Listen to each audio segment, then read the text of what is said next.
Lulinha, Lulinha, Lulinha. Quem lembra do grande Lulinha, hein? Nunca nem vi, não. Surgiu no Corinthians em 2007 como grande promessa ao lado de Dentinho, Everton Ribeiro e William. Olha que legal! Garoto do terrão, na base do Timão, era o atacante com o maior número de gols, 297, entre 2005 e 2007. Na seleção brasileira sub-17 foi campeão e artilheiro com 12 gols em 2007.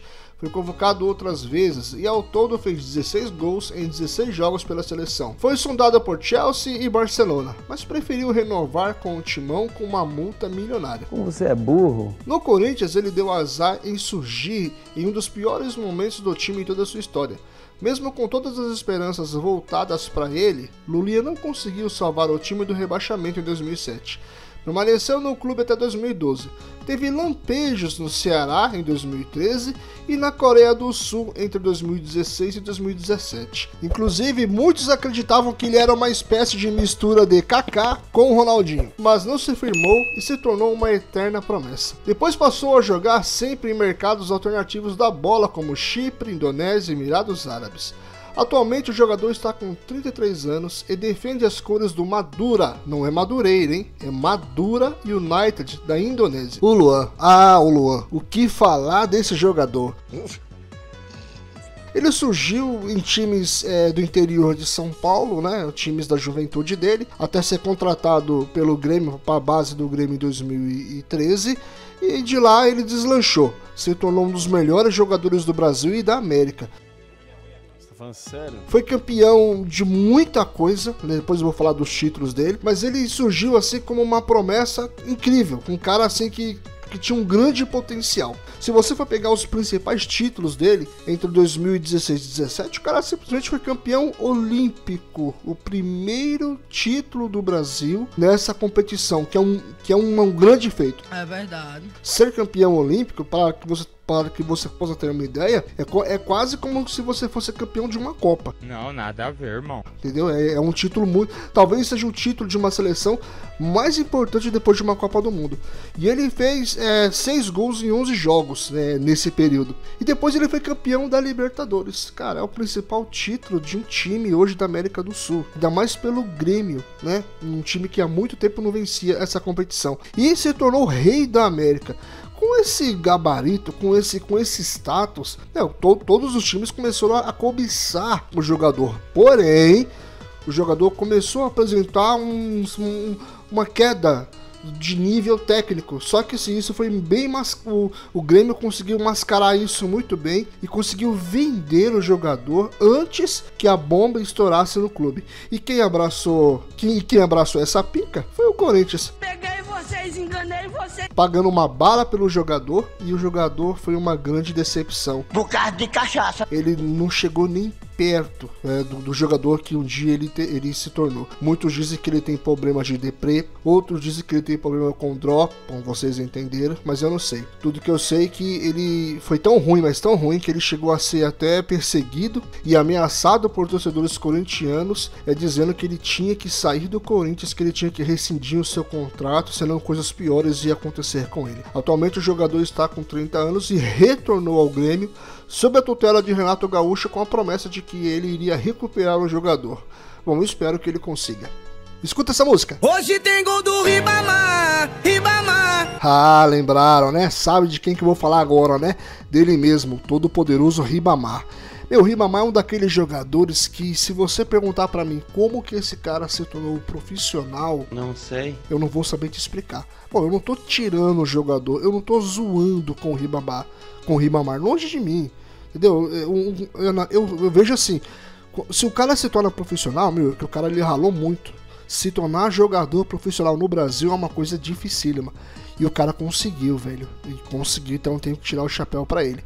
Aí você me pergunta, mas você acha que o Ribamar não é um bom jogador? Bom, os números dele vão te dizer isso. Ele surgiu no Botafogo no ano de 2015 e lá você pode dizer assim, bom, ele estourou, né? Ele fez grandes jogos, ele fez 32 partidas e marcou 4 gols. Aí com esses números, o time de Munique, 1860, olhou pro cara e falou assim, olha, eu vou contratar esse jogador para que ele possa nos ajudar a subir da segunda para a primeira divisão do alemão. Sabe o que foi que aconteceu? O cara caiu da segunda para a terceira divisão. Ele fez 4 jogos, nenhum gol e foi assombrado por lesões. Aí o time alemão dispensou o jogador e ele voltou para o Brasil livre no mercado. Então ele jogou no Atlético Paranaense, depois foi pro Pirâmides, e tem uma história bem curiosa no Pirâmides, cara. O técnico era o Valentim e o Sheik lá, dono do time do Pirâmides, ameaçou o Valentim, falou assim, ó, se você escalar o jogador, manda você embora. Parece piada, mas foi isso que aconteceu, cara. E como eles eram muito amigos, né? Você, não, eu vou escalar o jogador, eu sou técnico. Aí o que aconteceu? O Sheik mandou lá os dois embora, tanto o Ribamar quanto o técnico. Aí ele voltou pro Brasil e eu diria que aqui no Brasil, acho que o melhor momento do Ribamar, aquele momento que ele surgiu pra mídia de fato, foi no Vasco.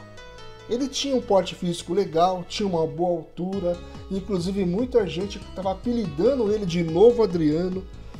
Aí ele fez bons jogos pelo Vasco e talvez o melhor jogo, aquele jogo que deu um boom na carreira do jogador, foi contra o Flamengo em 2019 no Campeonato Brasileiro. Aquele jogo que fez 4-4, não sei se vocês vão lembrar, mas foi talvez o melhor jogo do Campeonato Brasileiro daquele ano. E o Ribamar marcou o gol de empate de cabeça no finalzinho da partida, empatando o jogo em 4-4. E ali foi um jogo assim que ele parece que deu uma ressuscitada. Não, agora o Ribamar vai.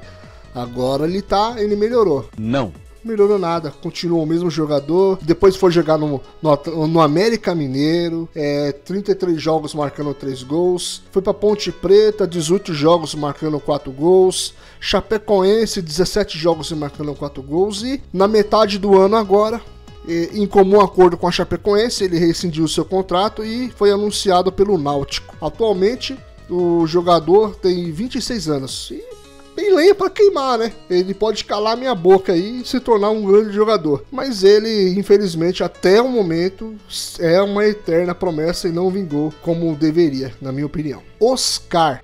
Tá, muita gente pode até achar injusto eu falar que o Oscar não foi um jogador bom, que ele falhou, que ele é uma eterna promessa. Será? E eu não penso assim, olhando para os números dele e a trajetória da carreira dele, o que ele poderia, a expectativa que tínhamos sobre o Oscar e o que de fato ele nos entregou, demonstra que ele sim é uma eterna promessa, pelo menos na minha opinião. Eita porra. Ele começou jogando futebol na juventude no interior de São Paulo, foi chamado para as categorias de base do São Paulo, saiu do São Paulo para o Internacional de uma forma conturbada através de ação judicial, né, que é tema para um outro vídeo. Caraca. E depois ele foi para o Chelsea que foi considerada a maior venda de um clube brasileiro para o exterior. Semanas depois foi superada, né, pela venda do Lucas, do próprio São Paulo para o PSG.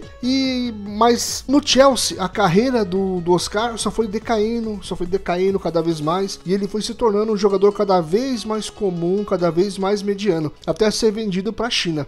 Para que você possa ter uma ideia, um título importante que o Oscar teve na sua carreira, o Sub-20 na seleção brasileira. Foi um título importante, onde ele fez 3 gols na final, né, e derrotando o Portugal por 3-2, e deu 3 assistências durante aquele Mundial. Mais o Campeonato Brasileiro pelo São Paulo em 2008, e os títulos da Premier League, temporada 2014-2015, e 2016 a 2017. O melhor momento da carreira do Oscar, na minha opinião, se você for ver apenas a média de gols, né, foi no Internacional, onde ele fez 70 jogos e marcou 19 gols. Entre São Paulo, Internacional e Chelsea, o Oscar ele marcou 57 gols, numa média de 0,19 gols por jogo. Isso é média de jogador de defesa. Você é louco, cachoeira? O Gustavo Gomes, só para fazer uma comparação, o Gustavo Gomes só pelo Palmeiras tem uma média de 0,12 gols. Então é complicado. O Oscar ele sumiu. Além de tudo isso, ele desapareceu na China. Ele foi um jogador que abdicou, que abriu mão de tentar se tornar um jogador mais relevante para o futebol. Tô de saco cheio disso aqui. Para ganhar dinheiro na China. Cada um é cada um, né? Talvez eu faria o mesmo também. Não sei. Sim. Mas o Oscar, você vê que ele surgiu com uma expectativa enorme e entregou, assim, a montanha pariu um rato, né? Tem esse ditado. E o Oscar seria mais ou menos isso daí.